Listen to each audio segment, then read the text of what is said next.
না পারার কারণ আমরা জানতে চাই।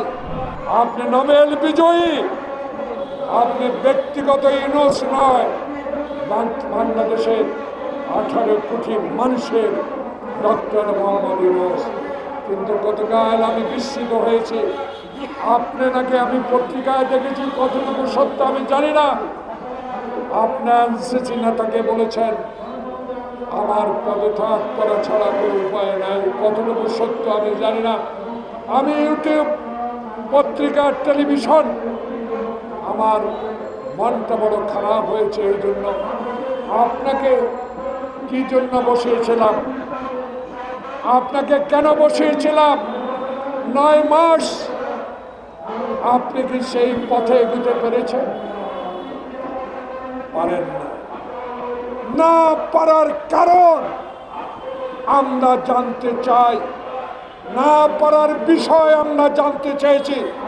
গতকালকার দল থেকে আমাদের স্ট্যান্ডিং কমিটির সিনিয়র সদস্য ডক্টর মোশাররফ হোসেন কি দুঃখে 3 জনের পদত্যাগ চেয়েছেন। তার দুঃখটা এই, আমরা তো চাই না আপনাদের পদত্যাগ, আমরা তো আপনাদের বসিয়েছিলাম। বাংলাদেশের মানুষ যেই জন্য আন্দোলন করেছে, একটি নির্বাচনের জন্য 9টি মাস অতিবাহিত হলো, কেন এখনো নির্বাচনের ম্যাপ দেওয়া হচ্ছে না? তাই আজকে কাদের পরামর্শে, সলা পরামর্শে, কাদের কান কথায় এখনো নির্বাচনের তফসিল ঘোষণা করা হয় নাই। তাই আমাদের দল বাধ্য হয়ে বলেছে আপনাদের 3 জনের আগেই পদত্যাগ করতে হবে।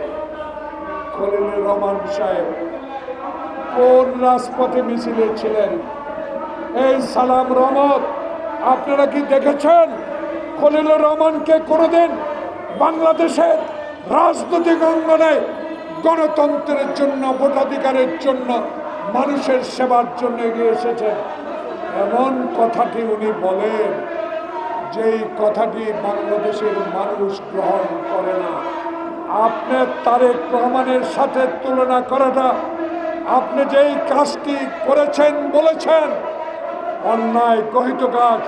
তারেক রহমান স্বাধীনতার ঘোষকের সন্তান, তারেক রহমান সেক্টর কমান্ডারের সন্তান, তারেক রহমান বাংলাদেশের সাবেক সেনা প্রধানের সন্তান, তারেক রহমান বাংলাদেশের বহুদলীয় গণতন্ত্রের প্রবক্তার সন্তান, তারেক রহমান আপসের নেত্রী খালেদা জিয়ার সন্তান।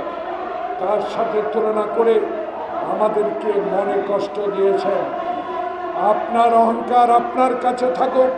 বাংলাদেশের রাজনীতির ইতিহাসে জাতীয়তাবাদী শক্তি যে আন্দোলন সংগ্রামের মধ্য দিয়ে বাংলাদেশের মানুষের অধিকার প্রতিষ্ঠার জন্য আজও টিকে আছে, তারই ভারপ্রাপ্ত চেয়ারম্যানকে আপনি যেই তুলনা করেছেন, অবিলম্বে আপনার এই কথা প্রত্যাহার করে নিতে হবে।